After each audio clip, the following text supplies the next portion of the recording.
And this event is a collaboration of many. We really hope that we can continue this wonderful rapport that we have with the AJC and look forward to many partnerships in the future. Without further ado, I would like to introduce Rabbi Edwin Goldberg. He's the AJC board member. So thank you so much and enjoy the program this evening. Thank you, Monica. Thank you, everyone. I'm also a Rabbi at Temple Shalom of Chicago, and next month, 30 of us are going to visit Berlin. It's very important that a congregation that was started by German Jews 151 years ago remember its roots. We're very excited about going. I also think it's important to realize that the German-Jewish relationship, although fraught certainly in recent times, goes back a millennia or two and should always be remembered for the partnership that will outlast anything else. And I think it's important this week as we remembered 9/11, the 17th anniversary. We also know that in Europe, they do it wrong, or we do it wrong. They have the dates backwards. So it would be 11/9, right? But what is November 11/9? November 9 is Kristallnacht, which was 80 years ago this November.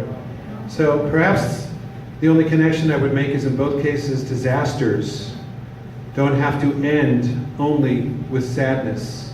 They can also lead, hopefully, to rebuilding, repair, and hope.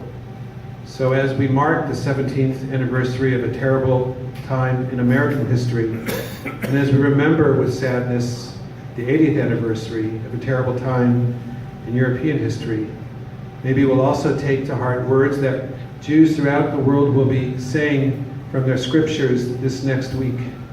Uvacharta b'chaim, from Deuteronomy 29, choose life. May we all be so blessed. Thank you.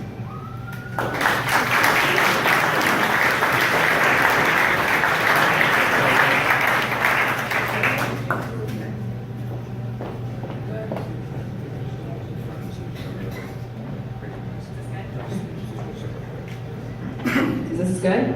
Excellent. Hello everyone, my name is Natalie Cologne. I have the pleasure of being Assistant Director with AJC Chicago. I oversee our international affairs. We're very fortunate enough and quite honored, frankly, to have the Deputy Consul General from the German Consulate here with us tonight. Andreas, if you could please come up and share a few words of reflection with us. Thank you.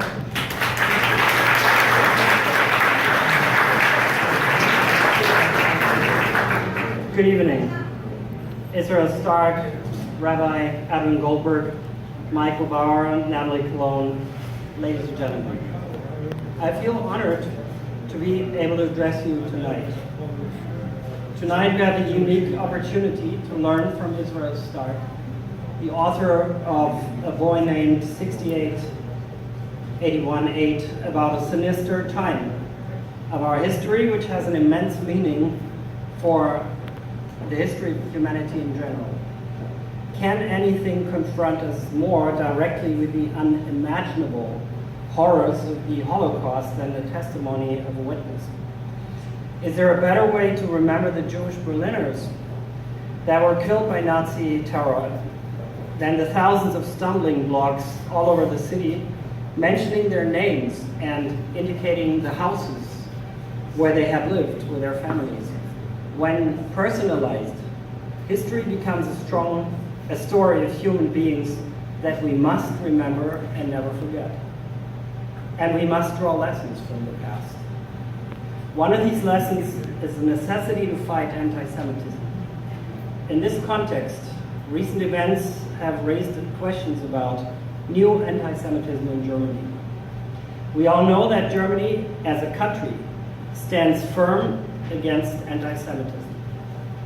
Let me just mention that on September 20th, 2017, the German government adopted the International Holocaust Remembrance Alliance's working definition on anti-Semitism.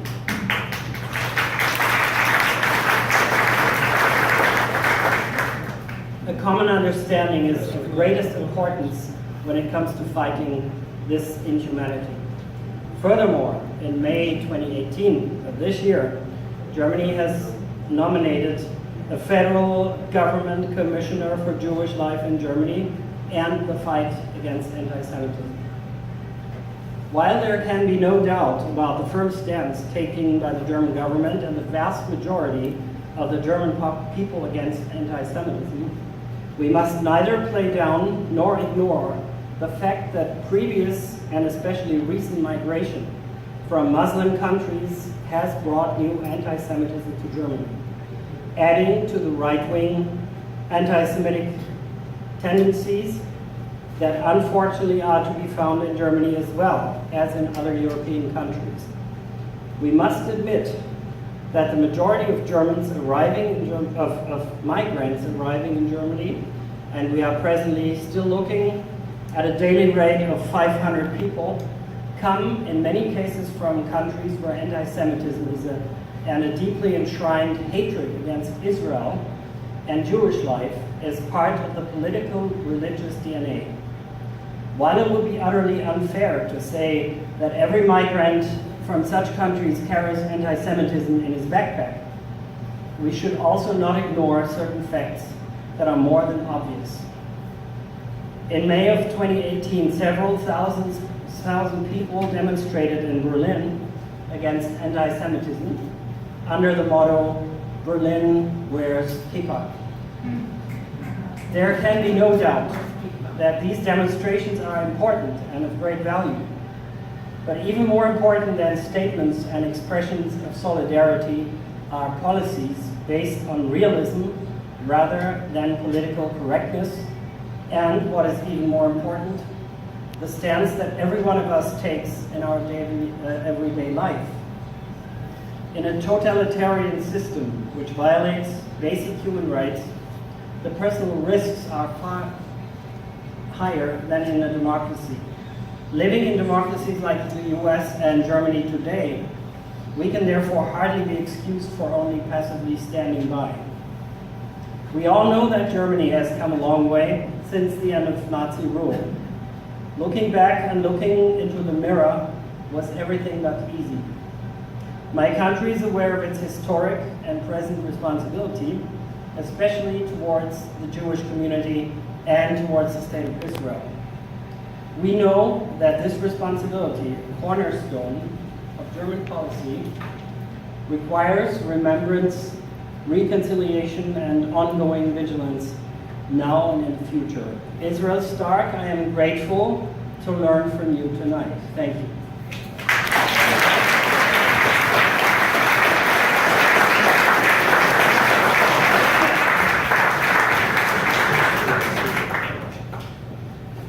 Good evening.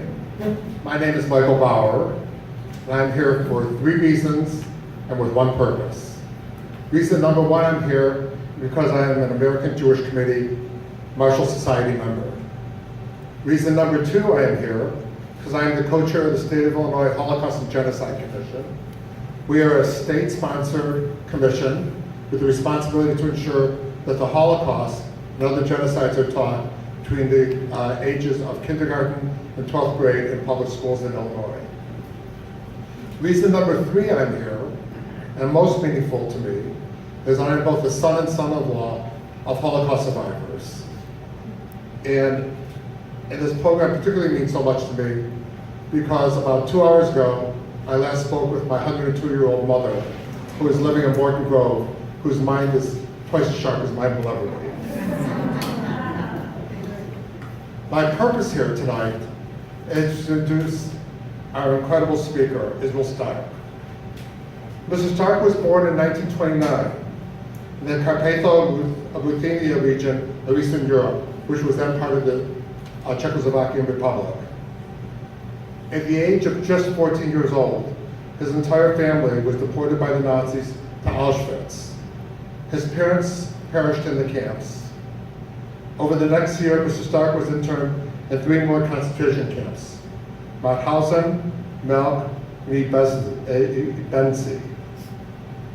He was liberated by the American Armed Forces on May 6, 1945, at Ebensee.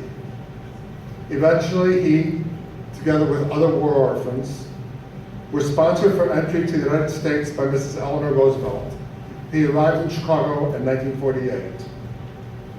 He briefly attended Chicago's Hyde Park High School.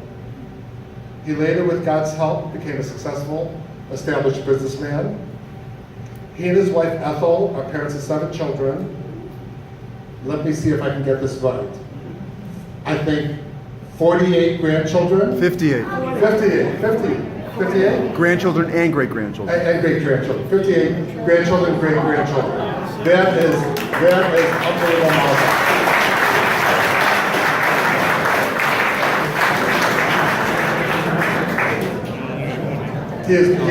He is now semi-retired, resides with his wife in Chicago and Jerusalem.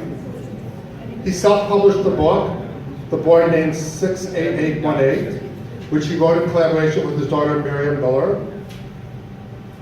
He is one of 12 survivors who have made holographic interactive videos through the USC Shoah Foundation, which is on display at the Illinois Holocaust Museum.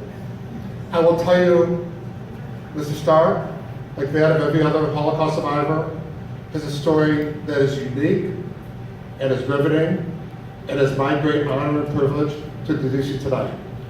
Here's Starck.